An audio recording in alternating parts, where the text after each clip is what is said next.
Corona महामारी दुनिया भर में 5,20,000 से भी ज्यादा लोगों की जान ले चुका है।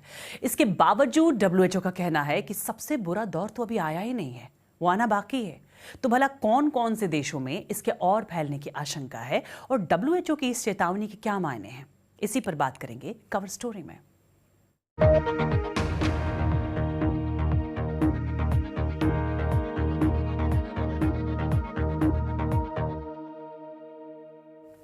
विश्व स्वास्थ्य संगठन ने चेतावनी दी है कि कोरोना वायरस अभी खत्म होने से कोसों दूर है और सबसे बुरे हालात का सामना करना अभी भी बाकी है। डब्ल्यूएचओ महानिदेशक ने कहा कि कुछ देशों में हालात सुधरने के बावजूद महामारी अभी तेजी से फैल रही है और जैसे जैसे पाबंदियां घटाई जा रही हैं, संक्रमण की सेकेंड वेव देखी जा रही है। दुनिया में कोरोना वायरस के मरीजों की संख्या 1,08,00,000 के पार जा चुकी है। 5,20,000 से ज्यादा लोग जान गंवा चुके हैं। तो किस किस देश में ये वायरस सबसे तेजी से फैल रहा है? दुनिया भर में प्रार्थना हो रही है।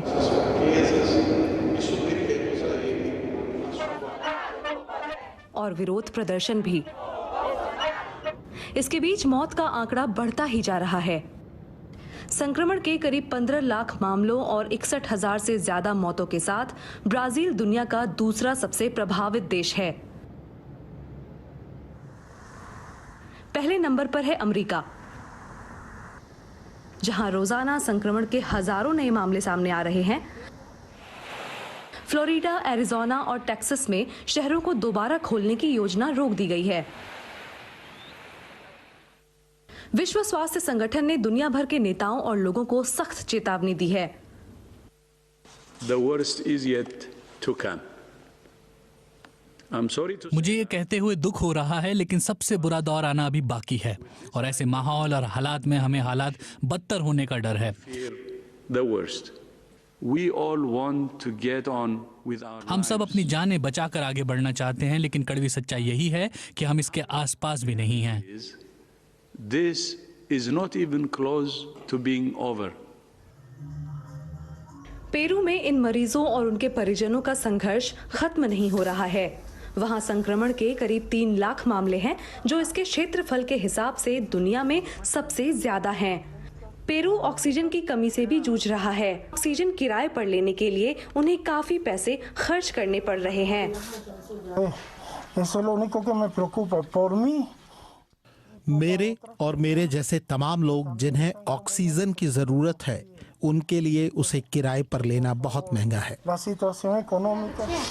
भारत में संक्रमण के मामले 6 लाख से ऊपर हो गए हैं और ये संख्या लगातार बढ़ रही है। जो बाहर गया है तो उसे हम यहाँ पे लिखेंगे। ये कर्मचारी संक्रमित लोगों का पता लगाने के लिए घर घर जा रहे हैं। लोग अक्सर चौकन्ने हो जाते हैं। टेस्टिंग कम हो रही है, जिससे कई मामले सामने नहीं आ रहे।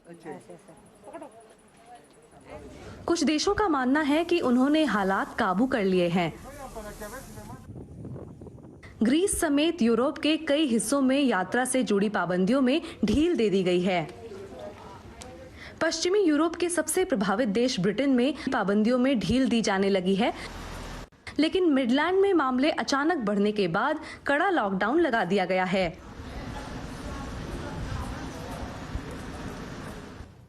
डब्ल्यूएचओ का कहना है कि संक्रमण रोकने के लिए हमें अंतर्राष्ट्रीय समन्वय को और बेहतर बनाना होगा। उसके मुताबिक आम लोगों की मदद से संक्रमण रोका जा सकता है। लोग आपस में दूरी रखें, नियमित अंतराल पर हाथ धोते रहें। स्वास्थ्य अधिकारी जोर दे रहे हैं कि अभी सब्र खोने का समय नहीं है, क्योंकि आगे सफर लंबा है। 4 जुलाई को अमेरिका में जश्न मनाया जाता है, लेकिन इस बार इस पर कोरोना वायरस का साया है। इस दिन वहां स्वतंत्रता दिवस मनाया जाता है, लेकिन इस बार पाबंदियों के साथ वहां पर जश्न मनाया जाएगा। वहां कई बीचेस को बंद कर दिया गया है, साथ ही किसी भी तरह की आतिशबाजी पर भी रोक लगा दी गई है। टेक्सास के गवर्नर ग्रेग अबॉट ने सार्वजनिक जगहों पर लोगों के मास्क पहनने की हिदायत दी है। वहां एक ही दिन में 8,000 से ज्यादा केस सामने आए हैं। टेक्सास अमेरिका के उन राज्यों में से एक है जिन्होंने सबसे पहले लॉकडाउन हटाया। ग्रेग अबॉट ने तब उम्मीद जताई थी कि राज्य की अर्थव्यवस्था इससे पटरी पर लौटेगी। जॉन हॉपकिंस यूनिवर्सिटी के मुताबिक पिछले 24 घंटों में अमेरिका में 54,000 से ज्यादा नए मामले आए हैं, जो अपने आप में एक रिकॉर्ड है। 4 जुलाई को अमेरिका की आजादी के दिन आमतौर पर न्यूयॉर्क में सैलानियों की चहल पहल रहती है, लेकिन कोरोना ने यहाँ पर्यटन का रंग बिगाड़ दिया है। टूरिस्ट भी अब घरों में बंद हैं। देखिए रिपोर्ट। समंदर से स्टैच्यू ऑफ लिबर्टी का नजारा शानदार होता है। हार्बर क्रूज से इसे देखने में भी कोई रुकावट नहीं है। न्यूयॉर्क में सैलानी बेहद कम है। महामारी का केंद्र होने की वजह से पर्यटक यहाँ नहीं आ रहे और शहर को रोजाना लाखों डॉलर का नुकसान हो रहा है। रायन फेंडर मैनहट्टन के बाउरी में एक होटल के मैनेजर हैं। अमेरिकी पर्यटकों ने कमरे बुक करने तो शुरू कर दिए हैं। रायन इस शीशे के पीछे से मेहमानों के स्वागत का तरीका तलाश रहे हैं। हॉस्पिटैलिटी उद्योग रिश्तों पर निर्भर करता है। मास्क पहनकर मुस्कुराने में वो गर्मजोशी नजर नहीं आती। अपनी भावना को आप सिर्फ आंखों से कैसे जाहिर कर सकते हैं। हमारे सभी साथी काम पर लौट रहे हैं और हम इसी बारे में बातें करते हैं। लेकिन नोमा डबोव्स्की जैसे स्टाफ को सुरक्षित महसूस करवाना चुनौती है। नौकरी जाने के बाद वो एक फूड बैंक में अपनी सेवाएं दे रही हैं। नोमा का यूनियन सुरक्षित रहने पर जोर दे रहा है, लेकिन वो होटल के काम पर लौटने को लेकर दुविधा में है, क्योंकि वहाँ गेस्ट ज्यादा होते हैं। एक आम दिन में आने और जाने वाले गेस्ट मिलाकर 300 से ज्यादा लोग होते हैं। आपको जुलाई में काम पर लौटने की कितनी उम्मीद है? मुझे नहीं पता। मैं नहीं जानती कि ट्रेन से मैनहट्टन तक आने पर कैसा लगेगा। मैं तो इंतजार कर रही हूँ। मैं देखूंगी कि क्या महसूस करती हूँ। न्यूयॉर्क पर्यटन के लिए दुनिया की सबसे मशहूर जगहों में से एक है। आमतौर पर यहाँ हर साल 6 करोड़ लोग घूमने आते हैं और ये साफ नहीं है कि हालात कब तक सामान्य होंगे। जोनाथन बाउल्स न्यूयॉर्क की इकोनॉमी पर काम करने वाला एक थिंक टैंक चलाते हैं। क्वींस के इस पार्क में 1964 में वर्ल्ड फेयर आयोजित हुआ था। वे कहते हैं कि इस शहर में गजब की क्षमता है।